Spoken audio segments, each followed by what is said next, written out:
Roger That is intended for a mature audience. The show discusses adult themes, controversial topics, and sexually explicit content. This show is not intended for women that are nursing, people without a sense of humour, or anyone with a weak constitution, or that owns cats. You've been forewarned. Enjoy the show.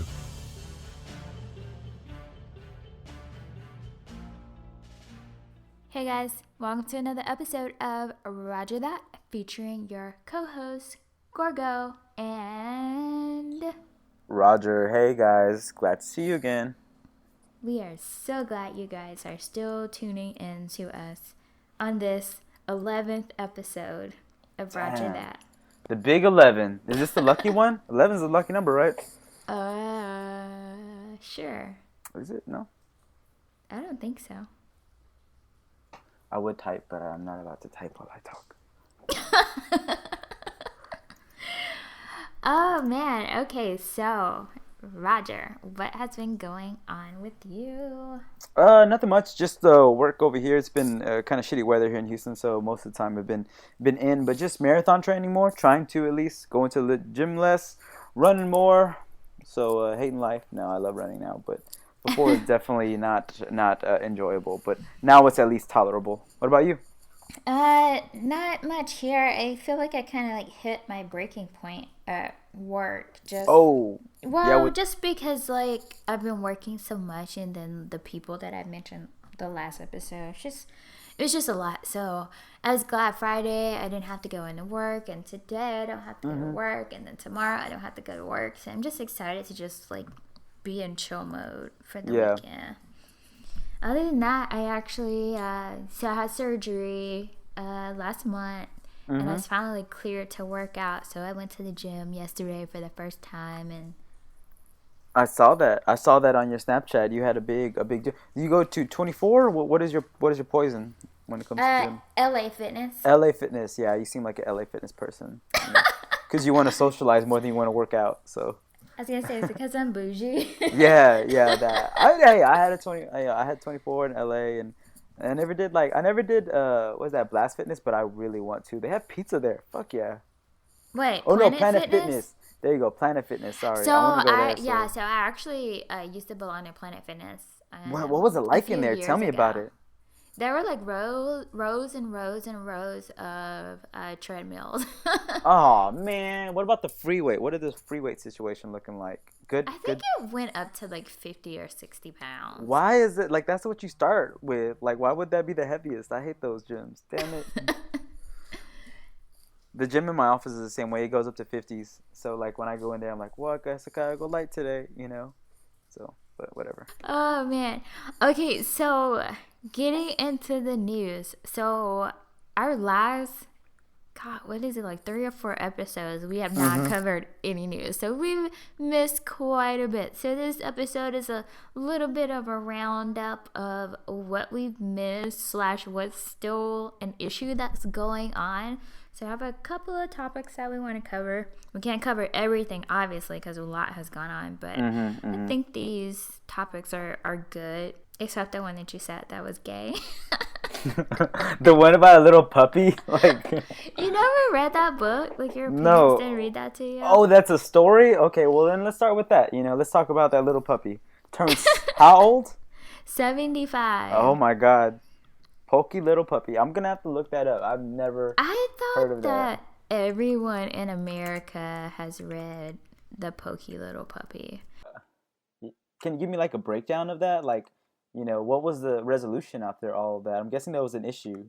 I don't really remember what it was about, but it was one of those books that was part of the Little Golden Book Classic collection. Those little skinny books. Oh, yeah. That had the gold bindings in the back. Those were those were the best. Yeah. So you probably read it, you just don't remember it. Like I don't. I just like remember that name, but I don't remember what the story was about. But yeah, there was a bunch of those collections. Like there was like the Little Hen. Like that one was probably like an obscure one that I didn't like know. But I had like all the like the big hitters, right? Like the big motherfucker was like the Little Red Hen. Old MacDonald Had a Farm. And like there was like a Thomas the Tank knockoff and like a Ugly Duckling. Basically, yeah, I remember that now that we Good night, little bear. Yep, I know what you're talking about now. Yeah. Okay. Oh wow. Well, so 75. Oh man. God, that's crazy, right? Mm-hmm.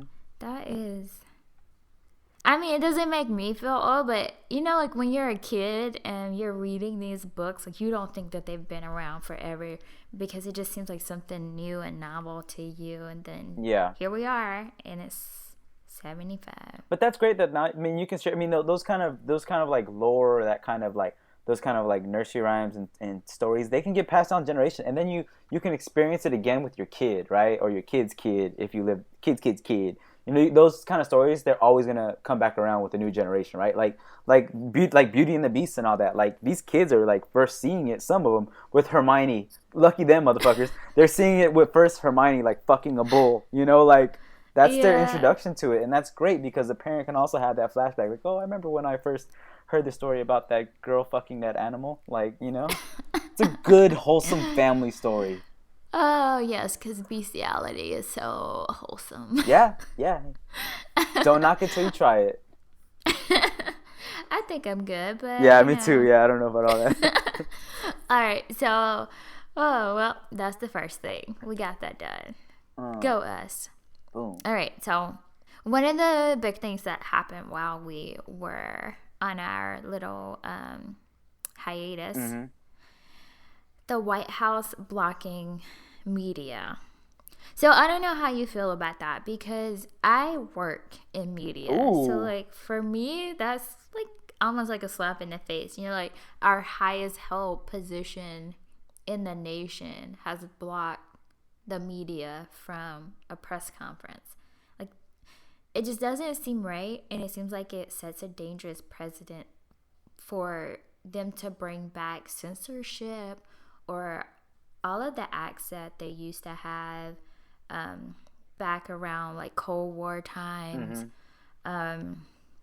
I'm trying to think. I think there was maybe like the Sedition Act, and I think there was maybe like a censorship act too, where the press wasn't allowed to talk about certain things, or you know, like they would be punished, or they weren't allowed to let the public know what was going on.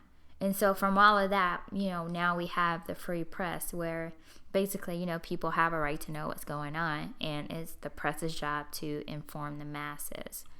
So for me, I didn't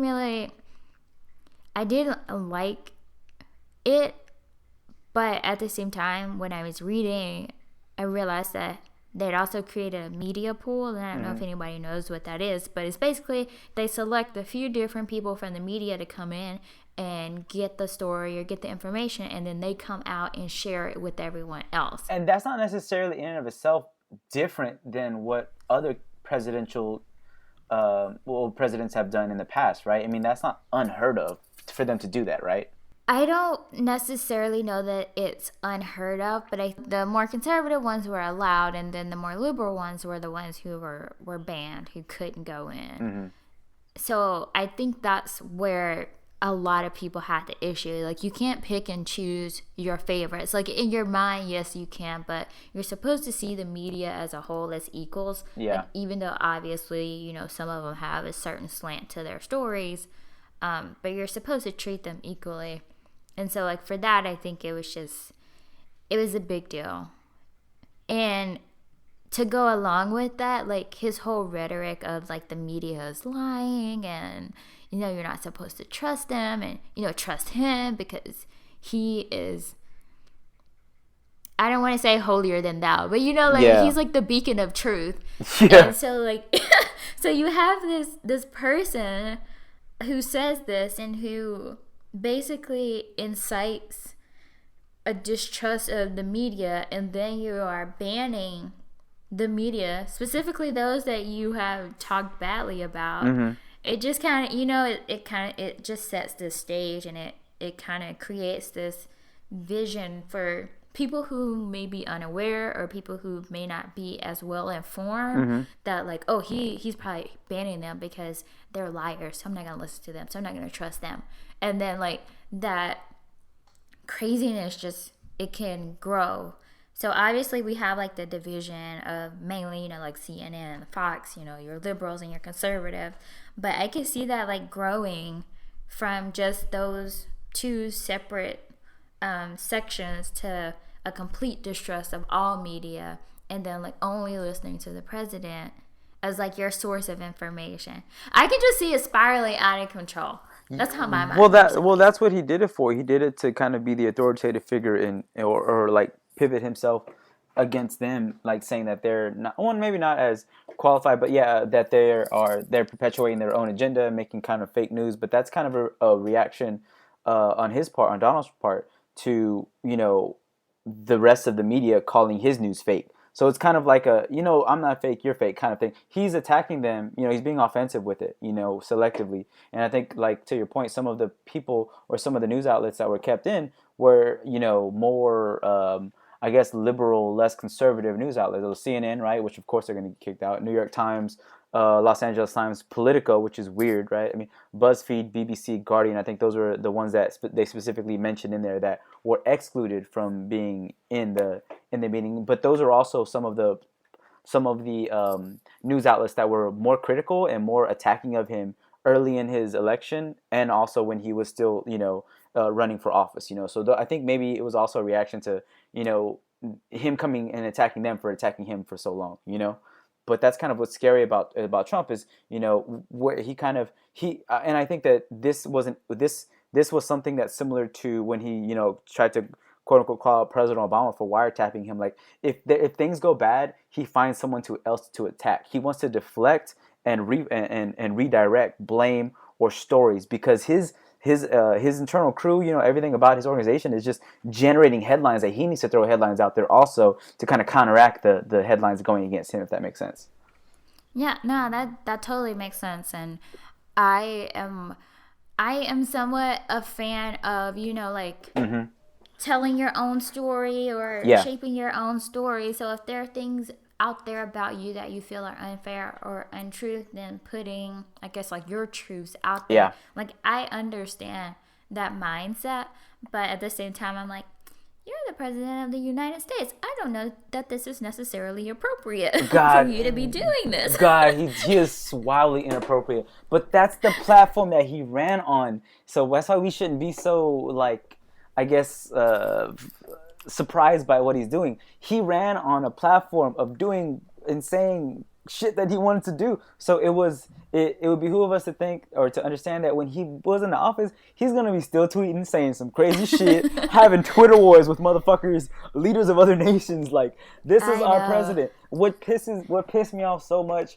was when he kind of, in the same kind of breath of tweets, he tweeted out that Obama was wiretapping him. Where's the facts on that? I'm still waiting for that shit. And then he attacked Arnold. You don't do that. Oh, he talked shit about him. That. If you have time, that much time to be able to tweet that much, then you're not doing your job. Even when I go to work, me, and I'm not the president of the United States. I turn off my social media. I try to get off as much as possible because I have a job to do. I feel like if his job should be more time consuming, but he has a bunch of time to tweet about like Arnold and shit like that have nothing to do with nothing.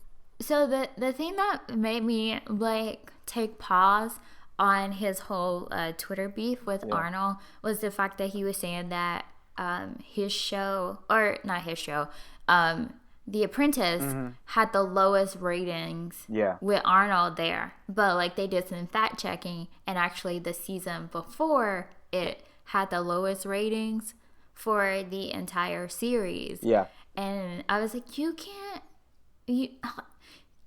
put out half truths. Like, yes, the ratings are pretty low, especially compared to like from the beginning, but it just could be because one, people don't like you and they think it's your show, you know, and they don't want to be associated with it. And two, like that show's been around for what, like 16 seasons? Like it's probably time to hang it up anyways, like I would have to like look at our chart, but I'm pretty sure the ratings were like slowly going downhill. I don't know why that show had ratings in the first place. Like, I honestly, I've only seen like one episode. I've never seen an episode, but at the same time, like I know that he had like those like you're fired, those catchphrases and shit, all that dumb crap. But I mean, it's Trump. He's gonna do shit like that because he can. Like, what you gonna do? Speaking Exactly. of, Trump doing stuff, the repeal of ObamaCare. It's been a highly contested issue lately. So what? Well, I guess what are your initial thoughts on ObamaCare, and how do you feel about the repeal of ObamaCare? Really, when ObamaCare first came out, I mean, I didn't really care one way or the other because it really didn't affect me as much. I mean, being a veteran, you have, VA benefits and, always had a job that provided a set of healthcare. But, I mean, for me, it didn't affect me as much, so I wasn't really as, I guess, involved in or abreast of like kind of what all it entailed in the beginning. So the rebranding or the resubmission, we'll see how that one goes as well. But I think that it should be states. It should be state run kind of healthcare market, and I'm all for something. I mean, I understand that people need help and that universal healthcare or healthcare universally should be acceptable, affordable for all people. I firmly believe that, but the best way to do it, I mean, everyone's going to have their own ideas and interpretations of that, I guess.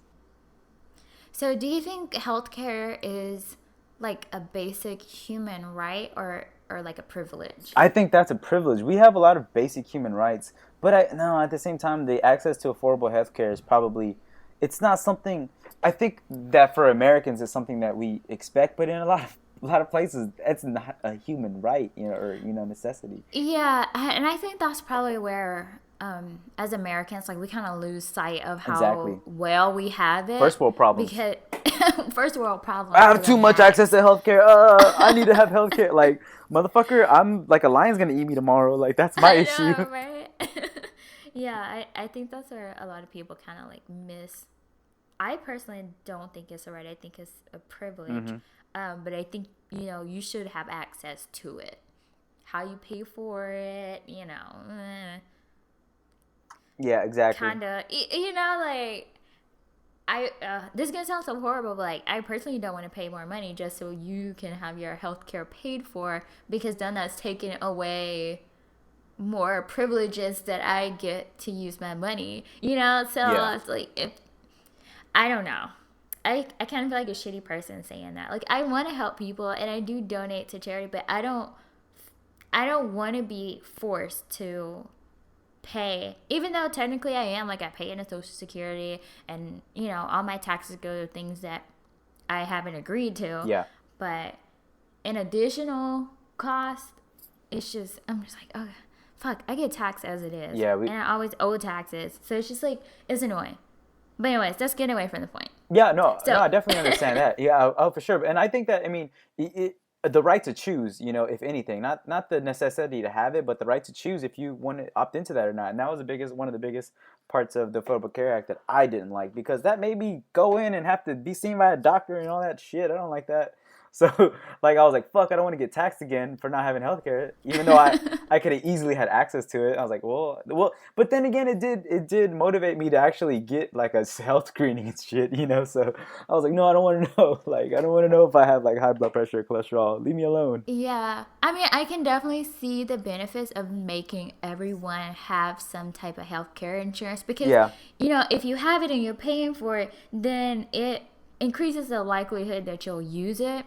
And then if you use it, just like you said, like, you will learn more about your health and you'll find out if something's going on, and, maybe you can stop something before it becomes an issue. So it makes sense, because it has not immediate, but maybe like long-term effects of like making Americans healthy overall. But I think a lot of people are like, oh, you're forcing me to do this? Oh, the government's saying I have to do this? Like, I don't think so. And then already it's just that stigma associated. If people that are like anti-government, or they're just like, right. Oh, or anti-federal government, they're just like, well, fuck that, even if it was a good idea. But that would work both ways, There's going to be a lot of liberals hating on the new healthcare bill when it comes out, just because it's not theirs, I think there's a lot of that going on. but still at the same time, I think the basis of it was like steeped in, that would be nice for everybody. But what's good for one side of the country isn't good for the other. That's why I say, like, as like maybe a general reform, it could have been something that, like, hey, follow these guidelines for the states. The states, hey, you run your healthcare system there, because it's going to be different. Cities are different, so of course states are going to be different. States are going to be different than an entire country. So let's do it to the lowest common denominator and push it from there. Yeah, I agree with that, and I think a lot of things should be state run, and just get the federal government out. But the one thing that I wish that they would like change, and this is only because this happened to me, so like I have firsthand knowledge about it. But I was in San Antonio a few years ago, and I possibly got roofied, or maybe I just drank too much. Not really sure what happened, but I ended up passing out. They called an ambulance, and the ambulance took me to the hospital. So I have insurance, but the hospital, I believe, wasn't in network, so I got charged. And the fucking ambulance bill was like $1,300. So I was like, this makes no fucking sense. That's what they need to fucking look into and reform. Because, like, a freaking ambulance ride should not cost you $1,300 plus. And, I was going to say, like, I don't know if it's, like, I think it's per city or something. I read something about it a long time ago. I think, like, the city maybe sets the rates or something, because they get something from it. I don't know, but I told my friend, I was like, next time I'm dying, I was like, if you can't take me or call a taxi, I was like, just let me fucking die. I'm not paying that money again. Yeah, get an Uber and just put like call, hey bro, like get here quick. Hurry, it's an emergency. That would be the shit. I mean, Uber has the right. I was talking to Uber driver not so long ago. I love having Uber conversations. They're the best sometimes. Sometimes they suck, but sometimes you'll find some gems in there. So I was talking to a guy, and he was like, yeah, you have the right to, as an Uber driver, to, if you see somebody that's shady, you'll just like, he'll just keep on going and like cancel the charge. He's like, yeah, I won't stop. Like if they're a shady person, I'll just keep on going. So that would be the same thing. Like if they see you getting in a car and like you're like having to carry someone, they'll probably just keep on going. You're fucked anyways. Like, no, I don't want any part of that. Yeah. But I wonder in that situation, like let's say God forbid someone's having like a really serious medical condition, and I'm like, let's go, bro. Jump in my car, I put my hazards on. Will I get arrested for that? Like at some point a cop's gonna pull me over, right? At some point before I get to there, a cop's gonna see me and fuck with me, right? And then at that point, am I in trouble, or is he gonna help me, or like do I get exempt from that? Because I'm not gonna get a ticket for you, Jess. I'm sorry. Like I'm gonna observe all I'm gonna observe all laws. I'm gonna go at the posted speed limit. I'm gonna put my blinkers on, and I'm not gonna pass any lights. I'm not getting a ticket for you. I'm not sure if it's actually a law, but there is like a Good Samaritan clause that protects people who are like trying to help someone who needs it if something goes wrong, or if you get pulled over. Got you. Okay. Yeah, so I don't know if it's like a law in itself or if it's like a clause of another law. So you have that to fall back on. Yeah. But I read this one meme, and it was basically talking about like how expensive ambulances are. Yeah. But like there was this one line at the end, I'm gonna totally butcher it, but it was like, imagine living in a world where you have to carry a card that says, please do not help me, please do not call an ambulance because I cannot afford to be saved. I was like, oh shit. But at the same time, I was like, I get it, because that $1,300 hurt me to my core. Yeah, but then like the alternative is you might die. So I think like $1,300 and me not die, I mean, there's like a trade-off there, like there's a monetary cap, maybe a cap you can put, but then again, you won't know the prices. Like, hey, like don't resuscitate, if it's gonna be more than this amount of money. The doctor looks at it, oh, okay, well, he's dead. Let's get his organs. Fuck it. I actually just registered as an organ donor for my last study. Yeah, but I'm totally concerned that like if it comes to it, they're just gonna be like, no, he's an organ donor. Just let him pass. He was a shitty person anyways. A lot of people say that. I don't know how true it is. I don't know, like, I don't know. I'm not a fucking doctor. I think, well, okay, so as a doctor, you have and I forget what it's fucking called, but you have this, like, oath to do what you can to save the person. The Hippocratic oath. And I think they have to, like, recite it before, like, they actually can become an MD. Okay, so how many oaths have you broken? I don't you know, like, it's just an oath, like, no one's watching you. Like, I'll break that shit, no one would know. Well, you know. So I shouldn't be a doctor. Yeah. I see your point. You mean I gotta cross the street to save his life? Nah, I'm good, man. I'm gonna just chill over here, finish my sandwich. I guess, like, for me, like, I would like to believe that when people take oaths, that they take it seriously, you know? You can take it seriously, but then you can also break it, you know, and seriously feel bad about breaking it, I think. Like, for 2 days, and then you go snort some cocaine. And then you're good. And then you're good to do heart surgery. That's how... Have you seen Doctor Strange? The Marvel movie is actually really good. I haven't seen it. Oh, he was, like, a super good surgeon. I don't want to ruin it for you, but I'd watch it with you because I actually watched it with my roommate next, and then I wanted to watch it with one of my good friends, but then no one wants to watch it again. Aww. Yeah, it's a good movie, though. But anyways, how do we get on that tangent? Healthcare? I don't know. Shit! That is impressive. I started complaining about money. And it just went. Fuck. God, I'm a horrible person. Yeah, both of us, I guess. Okay, well, to sum all that up, I think we both look forward to seeing, like, what the reform of healthcare will be. I think even more so because Republicans, like, in interviews, like, they all, like, contradict what the other Republican says, that the facts are from the bill. So I think that even with them, the people creating the bill that are supposed to be talking don't really understand exactly what it is. So it's going to be another shit show, just like the travel bans, too, plural.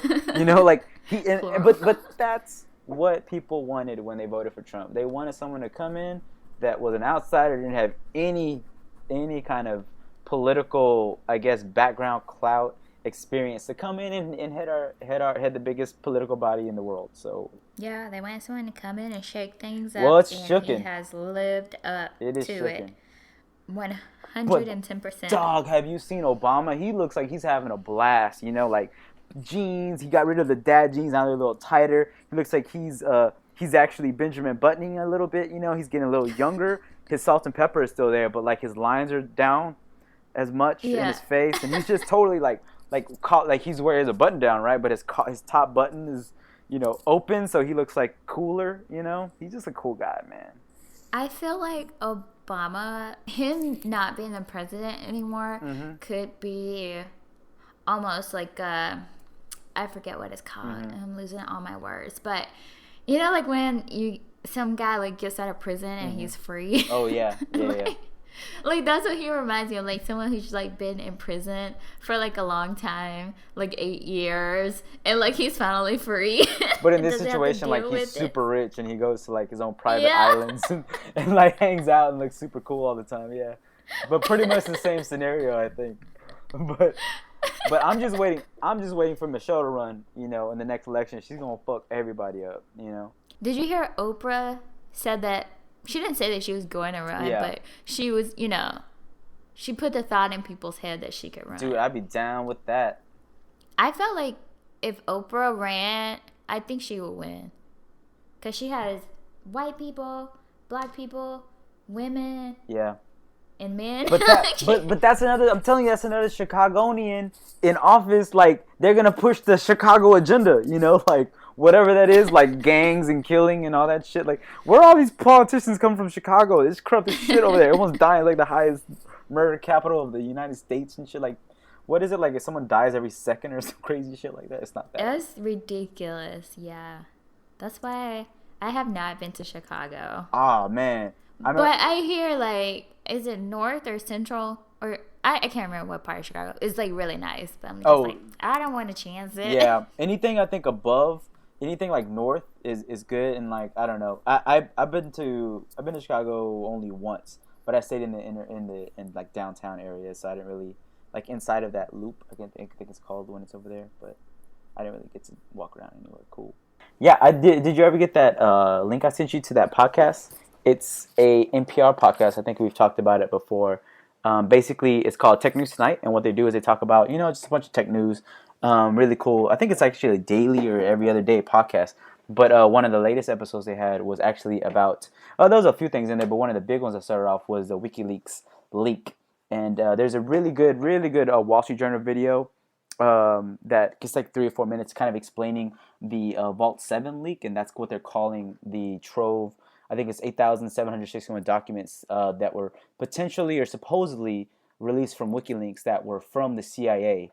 And basically, this group of documents, the first one was called Vault 7, and it's basically giving an example of how the government or the CIA can actually hack pretty much anything in your house that has, a voice recorder capability in there. So that's a smartphone, that's your TV, that's Alexa, or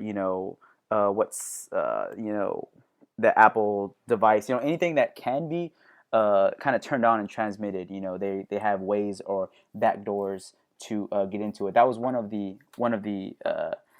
releases. Also, they specifically cited Samsung and smart TVs in general, but they kind of specifically gave of Samsung. I think it's any TVs before 2012, and that's kind of what we already know, right? The more information or the bigger your digital avatar, your online avatar, the more you're gonna grow. I think like the notion that we have like any kind of semblance of security or privacy this day and age is out of the window, right? Like we want the benefits of it, but we don't want any of the negativity associated with, ease of purchase, having your credit card or your debit card linked to all these crazy accounts, having your Facebook tied to your LinkedIn, tied to your Instagram, tied to your, Airbnb. These are all ways that people can form a digital profile of us. And, and it's just going to get even more prevalent with the kind of the Internet of Things, where your house is going to be just interconnected, right? They have refrigerators that have IP addresses that can give you, it connects to the internet. You have your DVD player, your phone, now you have a device where you can just ask it questions and it's always listening. Like these are things that are incorporated into our lives that are limiting our privacy. And the Vault 7 kind of leak was just kind of giving and the question that was big to me is, where did this information come from? It was released by WikiLeaks, but somebody actually had to give it to them. So, was it some kind of maybe internal person, again, like a Snowden type internal, like not hack, but a whistleblower, or was it a government like Russia, or Snowden Russia via Snowden?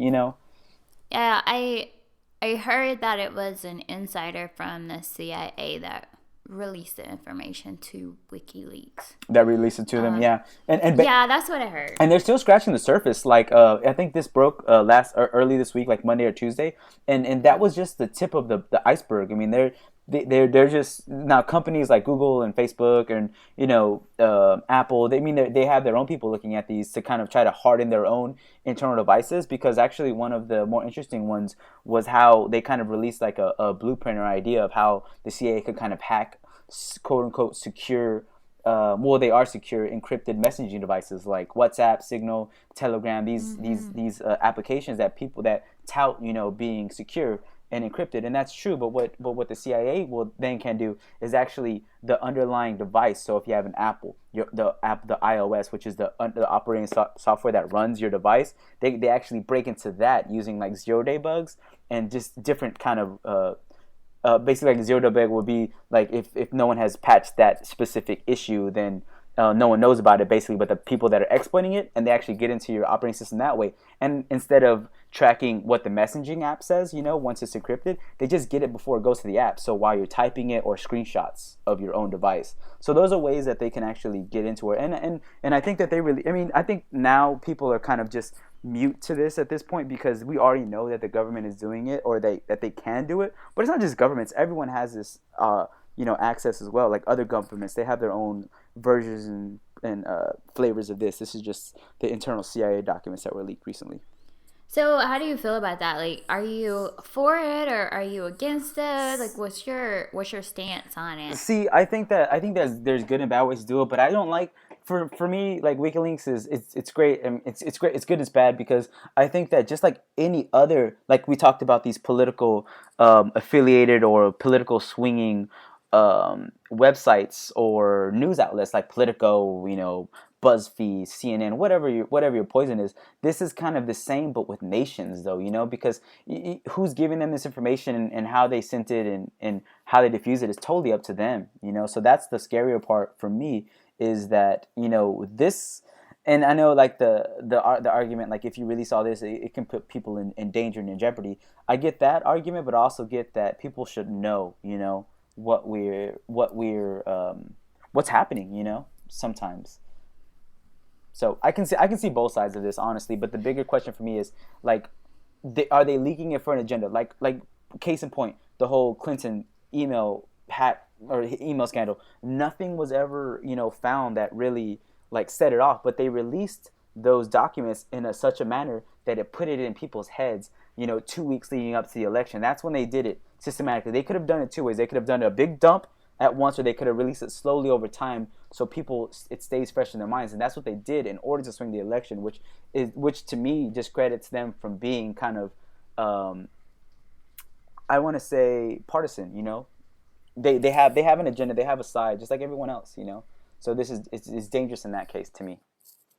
So I don't know. Like, for me, the releasing of the information, I don't know, like, if I'm okay with it or how I feel about it. Because, like, sometimes I think, like, well, is this just a disgruntled employee who happened to know this information, so they want to put it out so this, you can put the American people, or those who are at least paying attention, like, you can put them into a panic.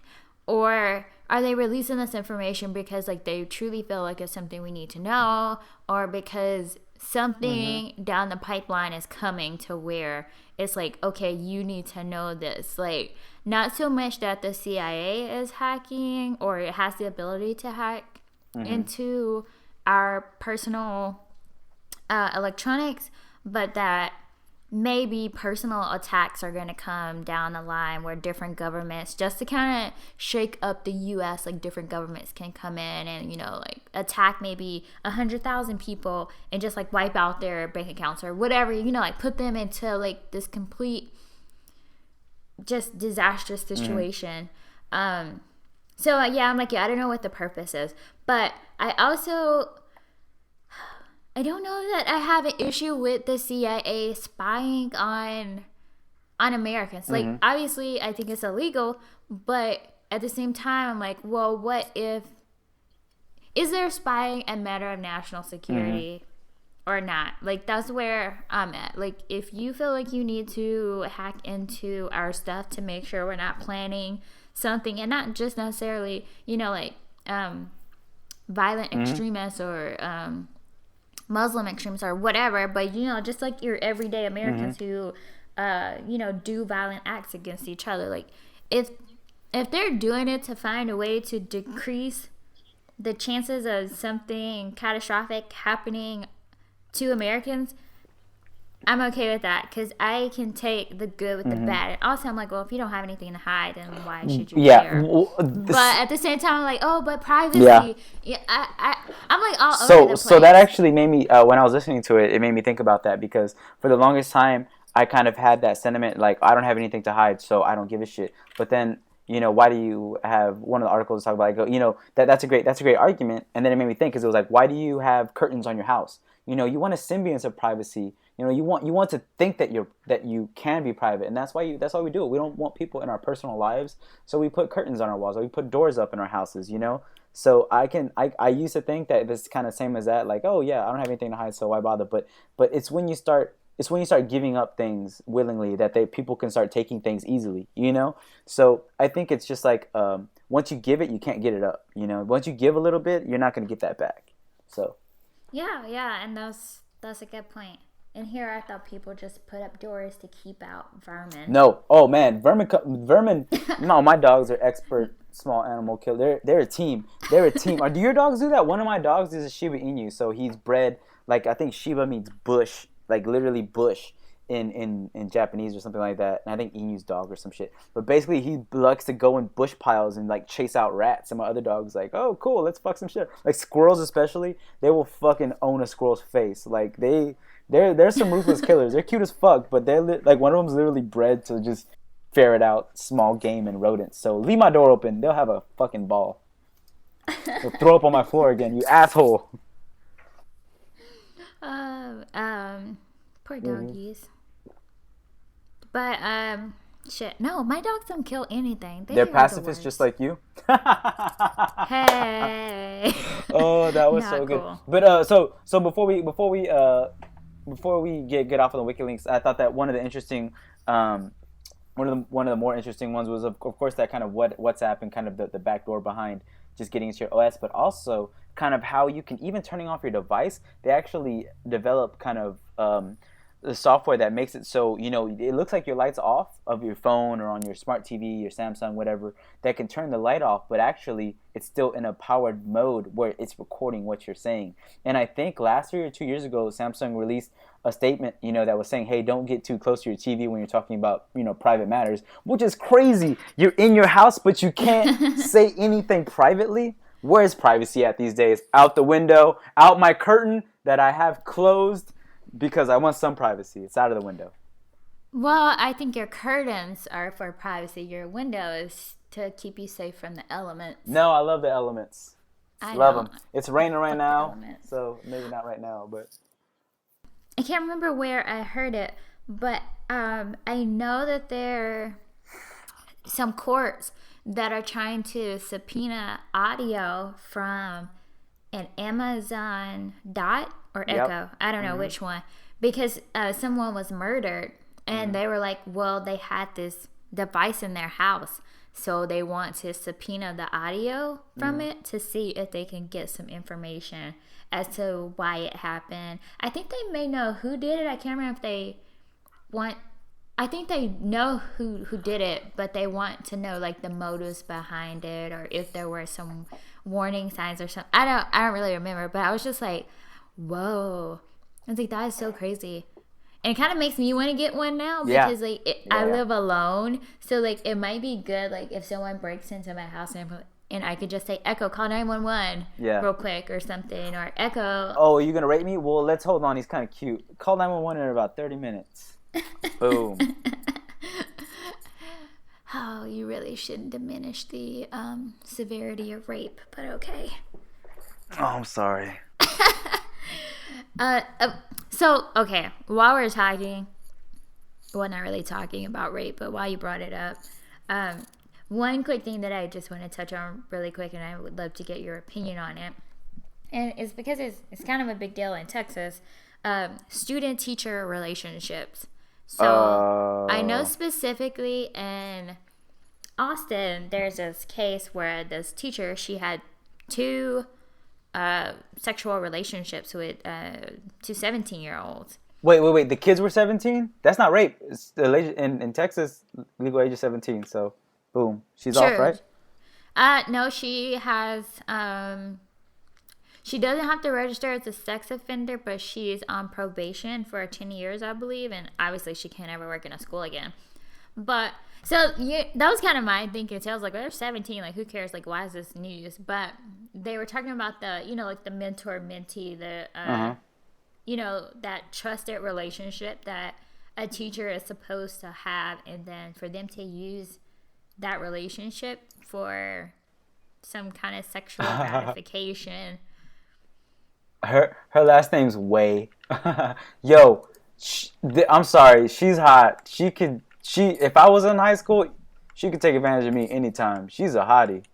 What are all these hot teachers having sex with these little kids for? Like, get yourself a man, girl. Like, this girl is attractive. And there was like another one not too long ago that was in Texas or something, in Houston, I think, and she's like, man, she's kind of cute. She can get a dude, you know, but why is she doing it with these little kids? Yeah, so I believe Texas is introducing a new legislature about that, so that there can be, I guess, like extra protections for the students, and then like extra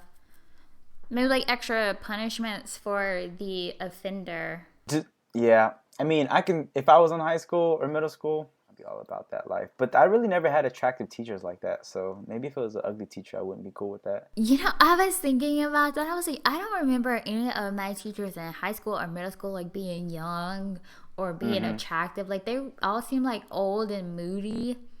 So I was like, is this like a new thing where like teachers are maybe just younger these days? And Yeah, basically, I guess, right? But also, like, why are these kids talking? Like, if you have a good thing, don't fuck it up, bro. Like, that's why these teachers get caught, you know? Like, or these, I mean, yeah, well, and the kids start talking shit and bragging, and then you're fucked, bro. You were tapping that, and now you're fucked. yeah, well, in this specific case, she was having a sexual relationship with one student, and then she started having a relationship with another student, and so he got upset and he told on her.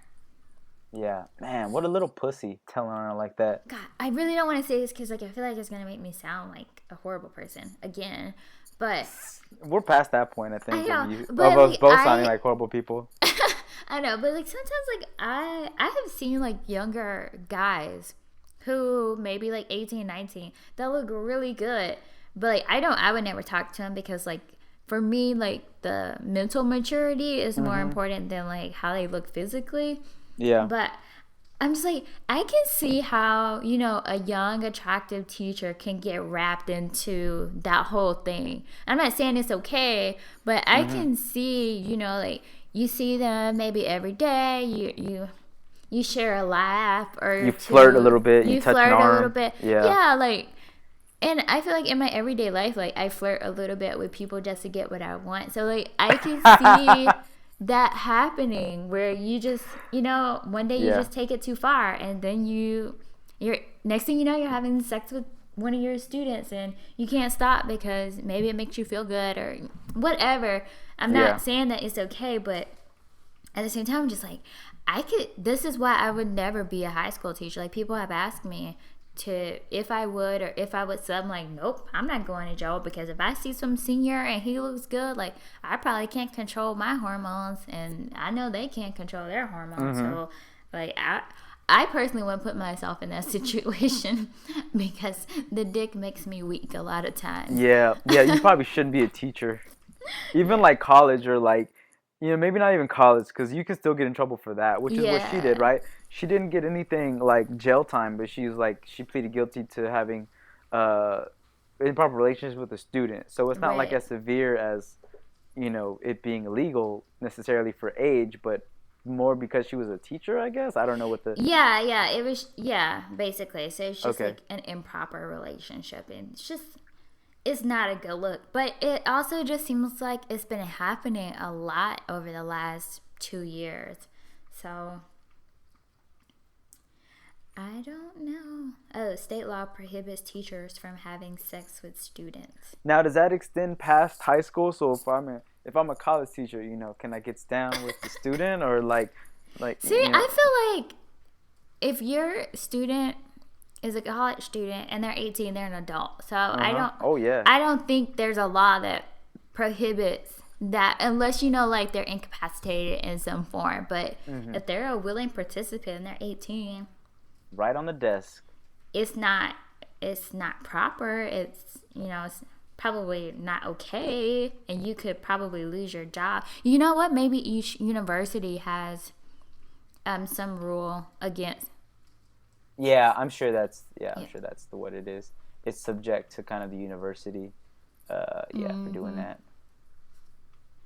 But I think you can take it to some extremes. Like for that one I could understand it because they were 18. But the one where I think it's Alexandria Vera, the one here in Houston, she was 24 and she had sex with a 13-year-old student. Like no way. They're like that's pretty fucking disgusting, you know. Yeah. But she wasn't an ugly chick. Like her mugshot, she had her glow up, you know. She had her hair did a little bit. Looks like she just had sex, but very lightly with a 13-year-old boy because it's not, you know, she's fucking a man. It's gonna be all fucked up, right? But she, you know, she had her hair did and shit. Wearing a Golden State shirt. She was a little cutie, you know, which is crazy. But they had sex like I think it was like daily, I think that they were saying in there. Man, that dick game must be strong. I could not. That dick. I don't know. Yeah, that dick game. Me personally, nope. Just the thought of like A 13-year-old? Nope. 16, 17-year-old? Exactly. I'm like, okay, maybe. You're basically grown. Maybe. No, I still... You're almost grown. You're almost grown. Yeah, but 13, I'm like, no way. I just... Yeah, and again, for me, it's an emotional maturity thing that makes me really attracted to guys. Like, you can have, like, the body of a guy, but if your emotional maturity is at the level of, like, a 13-year-old... I'm gonna call you what? I'm gonna call bullshit right now. You never fucked a dumb guy? All right, then. All right, hey, I'm sure you fucked a few. We all fuck some dumb people sometimes. Yeah, it happens. It happens. You gotta fuck a few frogs. It was also probably like to in get some drunken moment of my life. Yeah, I got you. It was not it was in a state of inebriation. It wasn't, you weren't clear-minded or anything. All right.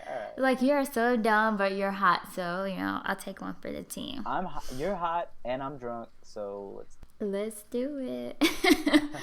So, if you're a female teacher out there, do not let these 16, 17, or 13-year-old guys get in your head. Girl, be strong. Go find your real man. You know what? I'm surprised you don't hear as much of the... Like, I think I just saw a male one not too long ago here in Houston. I'll have to look that up. But basically, I'm like, there's not... Proportionally, it seems like there's more females that are the offender than males, which is weird because these chicks, they're wearing nothing these days. Like, there's kids, like, I'm like, what the, like, why would your parents even let you out the house like that? Like, these kids are trying to grow up too quick, male and female. But, I guess it's based on proportion because there's probably more female teachers than male teachers, out there, true. Right? So I guess it's just maybe it could be based on that, but. And it could also be the perception that if you're a guy and you're sleeping with, someone who is underage, like, you automatically get registered as a sex offender. Whereas females, it doesn't seem like it happens as often. It seems like the sentencing is a little bit lighter. That's bullshit. It should be 50-50. It should be even. But I guess male and female inequality. See, male and female inequality is real. It goes both ways. It goes both ways. One of the things that I have thought about that I don't know if people agree with, but I feel like students should be held accountable to some extent too. And I say this meaning because, like, what? I remember when I was in high school and I was a little fast and I was a little flirty, hey, like you were on the track team. Not that kind of fast. Like fast, like you're running fast. Okay. Not that kind of fast. The kind of fast that your mom tells you not to be. But hey, bring them. But and I remember, like, we would go to parties and, like, guys who were, like, in college, like, we would try to talk to them and we would be flirty and we would try to get with them just because, like, it was not necessarily, like, a rite of passage, but almost, like, an award, like, if you could get the guy. So sometimes, like, I'm thinking, like, what are these kids' mindset? Is it like, oh, let me try to see if I can get them, or were they in fact manipulated to think that it was okay to sleep with the teacher? I don't know, because, like, there was one case, and this was also in Texas, where a guy was fired. I think he was their gymnastics instructor, and the 13-year, I think the girl was like 13, but she was sending him inappropriate photos. And he got jail time, and I think he had to register as a sex offender. And, like, nothing happened to her. And, I'm like, I'm sure you're not supposed to send nudie pics. Like, I don't know. I don't know where to go with that. I just feel like kids are smarter than we give them credit for, and kids are more manipulative. I can't say that word. Oh, yeah. Manipulative than we give them credit for. Because a lot of times, when you hear about the teacher, it's like, oh, the student was so innocent. But I just think about me, and I'm like, I wasn't that innocent. And, if I happen to have had an attractive male teacher, I probably would have tried to get with him, and if he got caught, I would have played the innocent card too. Like, I would have just played it up like, oh, he told me to do this. I don't know. Maybe that's why I don't have kids, just because, like, I know how I was as a kid, and I don't want to have to deal with it. I don't know. Yeah, we don't. Your parents say your kids are always going to be working. Yeah. You work. Like, fuck. Like, I don't have time for this. I don't know. Like, if they'll ever, like, look into that idea or not. Or, like, maybe that's something that should be taught. You know, like, if a teacher approaches you and, you know, they're saying things that are improper for a teacher, then try not to engage with them. Because if you do, and, you know, like, if you know that you shouldn't do this because we're telling you shouldn't do this, and you do it anyway, then there are going to be repercussions for you, too. Obviously, like, you don't have to go to jail or anything, but, you know, like, detention. I don't fucking know what kids get. I got it. You get one of those CIA hacking tools. You install it in your kid's phone. It's always listening to them. Yeah. So you know exactly what the fuck they're doing all the time. Boom. Man, my kid would be low jack to the core. Oh, man, I would know where that motherfucker is at, like, all times. I would do that, like, find my iPhone. Oh, you're at school still? Cool, you know? Like, without him even knowing, or her. It's, where are you? Oh, you're over there? Okay, I'll go over there right now. I think I would do that, too, as a parent. Oh, yeah. I'll be the worst dad. Oh, I'll be so overprotective. Yeah. You gotta be. Yeah, I thought about that, or, like, if I have kids, like, getting them chipped somewhere, so that way, like, I can always have a reading on them. That's humane, I think, yeah. And I think... You can go to a vet. I think they do it over there. Be like, I know this probably isn't quite legal, but can you put a chip in my son? Because... I just need to make sure that I can track him at all times. Because he's a fucking dumbass. Okay, but anyways, so this discussion was in no way meant to excuse teachers' behavior, because if you're an adult, like, you should know better. No. Like, you should know better 100%. You should. And it's not okay at all. Mm-hmm. But I also think that there are other layers to some of these that we need to look at. Like an onion. My spirit food. Okay, so speaking of women, in the what did you say before? Like, the disproportion of treatment of women and men. In terms of what? In general? Yeah. That's a topic in and of itself. Like, it comes and goes. Like, you know what? I never.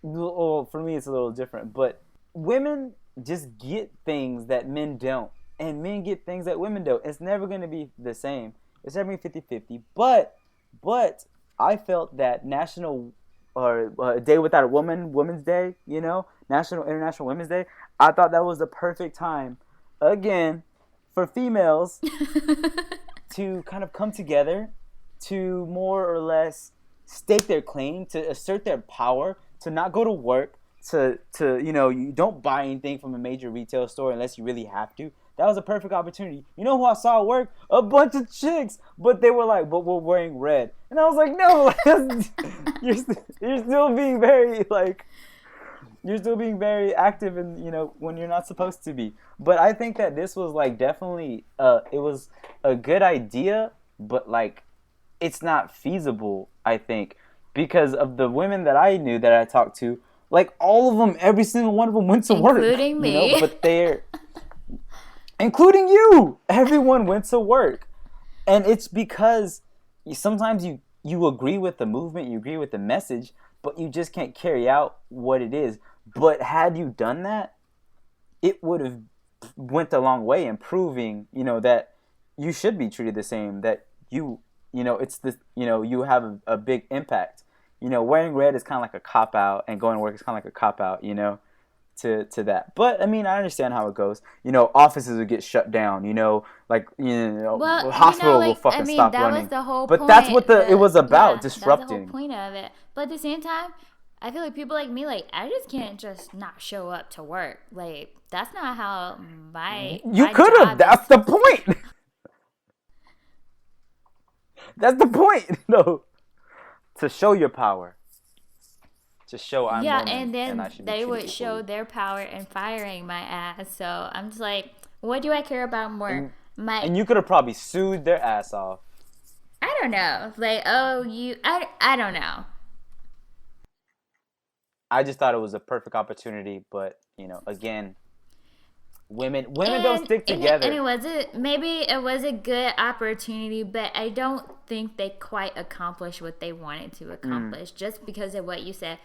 I know every woman I know also went to work, but we're just like, we have bills to pay. Like, yeah, we want equal treatment, but we also got to make this paper because movements don't pay the bills. Yeah. So I understand that. But the way to progress, and America ain't gonna give you shit. You gotta take what you want. If you want to be treated, you gotta show your power. They're not just gonna give you stuff. That's America was built on just taking what you want. England, fuck you. I'm going to, bye. And then they took off, and never looked back since. Well, like I told you in that text message when you were like, you're at work? I'm like, yeah, but I'm showing my power by kicking ass. And like every day I go to work, I not only do the work that I'm supposed to do, but I go above and beyond just to show that I am a valued member of the team. Like I'm showing that I have value, and like if I wasn't here, then you're not gonna get the quality that you would have gotten out of me, So I feel like by me showing up and by me being a badass and by me like coming up with good ideas and initiating them, and seeing those ideas like progress into something positive, that my leadership is like, oh wow, that was good. Like we would have never done that if you weren't here. Like, okay, I am making a difference. But I also work for the government, so I don't have the luxury, I guess, so much of a problem of like the pay disparity, because like they have to pay us all the same by law according to our grade. So it's like I understand your plight, but it's not my problem right now. But if it was, like, I would be maybe like more involved. But also, like, I feel like I'm just like a casual observer, and to that point, a lot of me being a casual observer is me also being, a black woman. I'm like, well, how does this impact me? Or how does this help me? Like, a lot of times I just see like a bunch of white people doing stuff. I'm like, well, okay, I can see how it benefits you, but I have an additional struggle that I have to deal with, so I don't have time for this little social experiment that you've got going on. Because as a black female, I have to work 3 times harder than a white male and a white female. So it's just like I would love to participate, but I don't see me gaining as much out of it as, just, your basic Becky or somebody. Yeah. I think that it's another opportunity that could have happened that didn't. Like, I think the one that kind of set it for me, that made me look at it, because I understand that divide. I understand I had the glass ceiling. I understand that I don't understand also because I'm a male.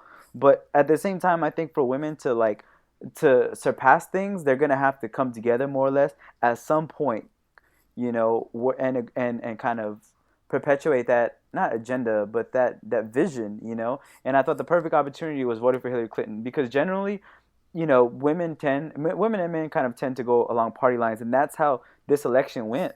Like, it's just like every historic election, they voted for party lines. But I really thought that because like the whole misogynistic Trump like narrative was easily there. I mean, he was talking about touching women's pussy, like being like aggressive towards women, fucking with that anchor and like from CNN or something with Megyn Kelly, I think.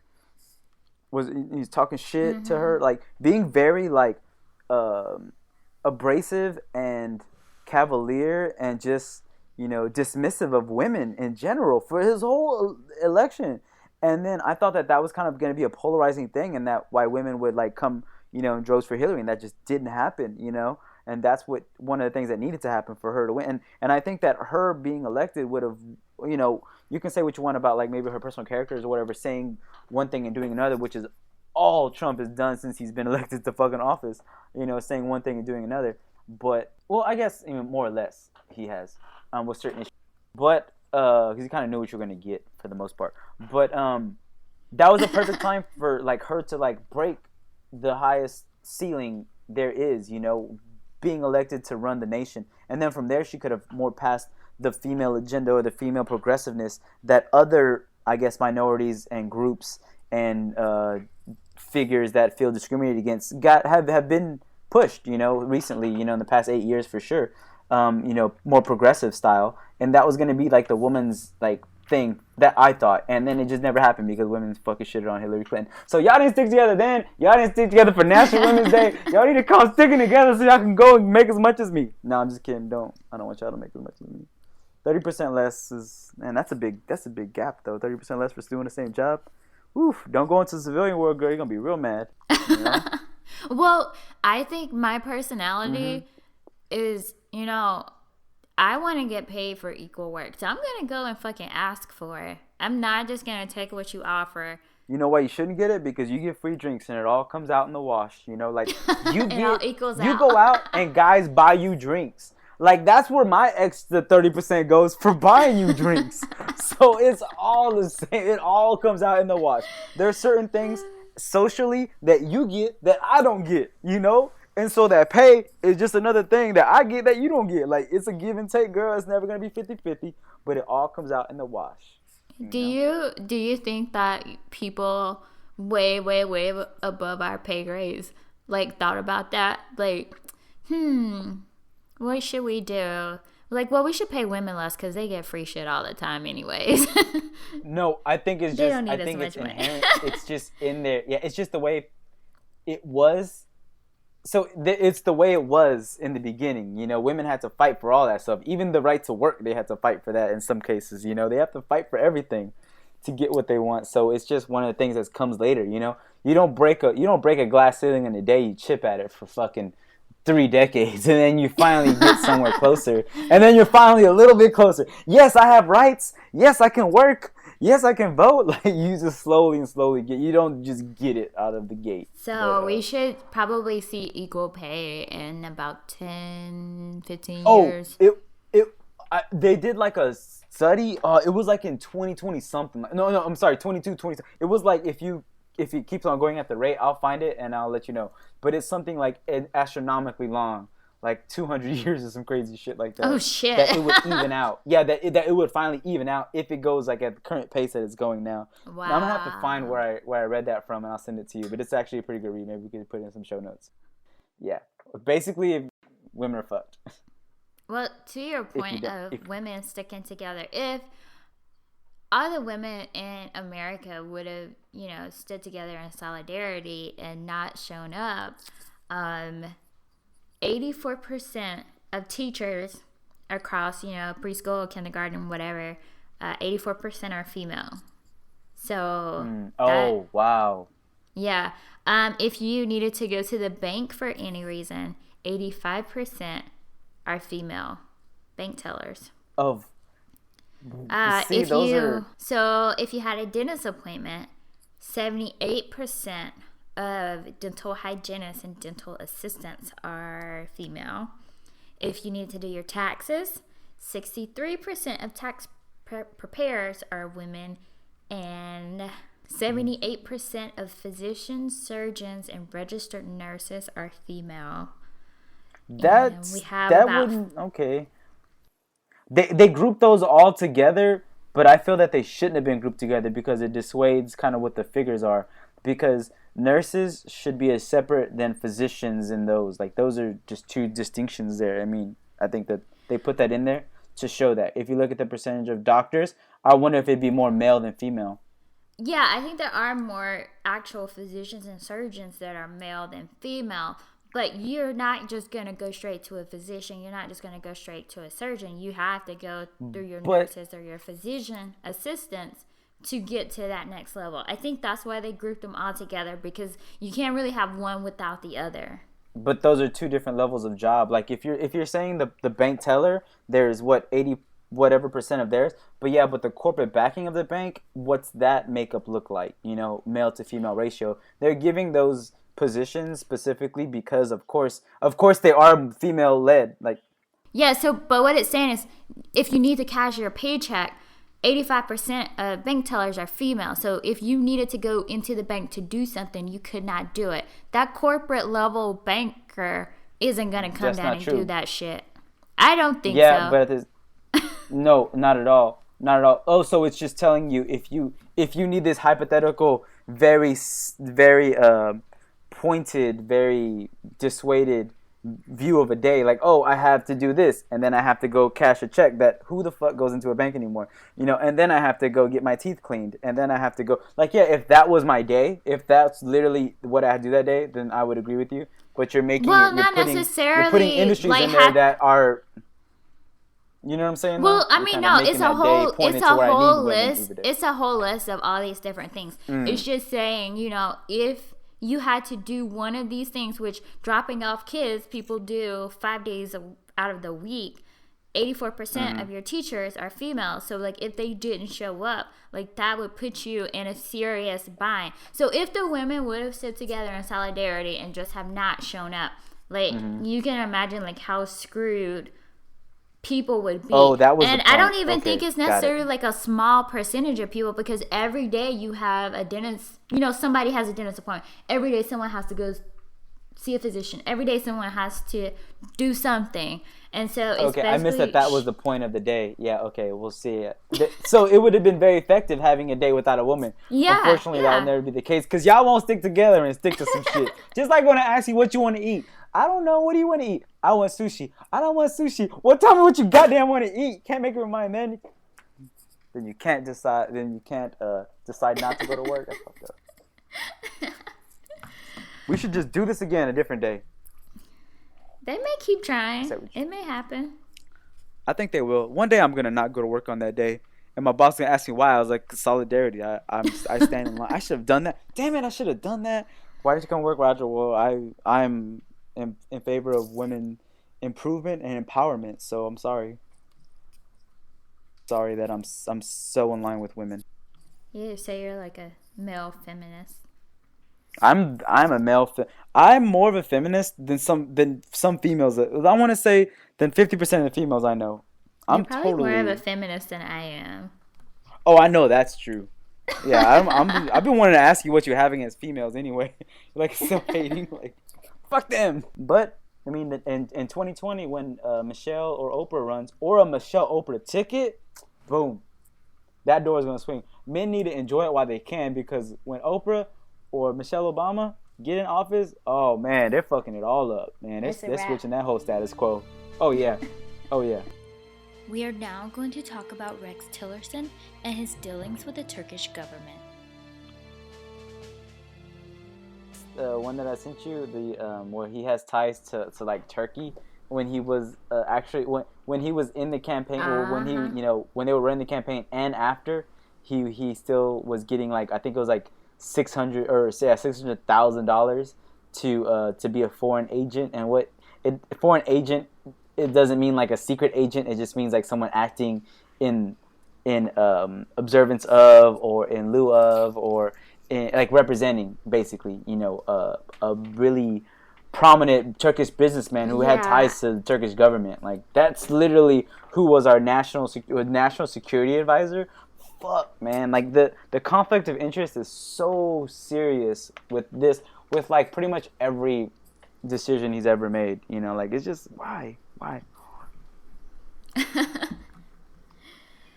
Yeah, I think it's crazy that he lobbied for the Turkish government.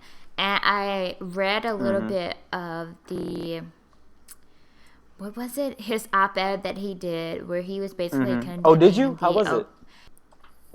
How I read it, I was just like, this is not someone that I would feel comfortable with being in charge of our national security, because I think his priorities are with his self-interest, not necessarily what's best for America, but what's best for his bottom line.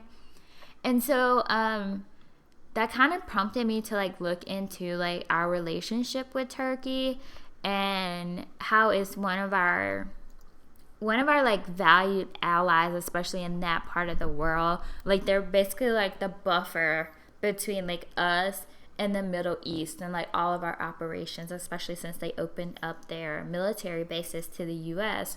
So I was just like, what kind of complicated BS would we be in with this guy, and him being, pro-Turkish government, and the US having, I don't know that we necessarily have like any legitimate issues with them other than, you know, us not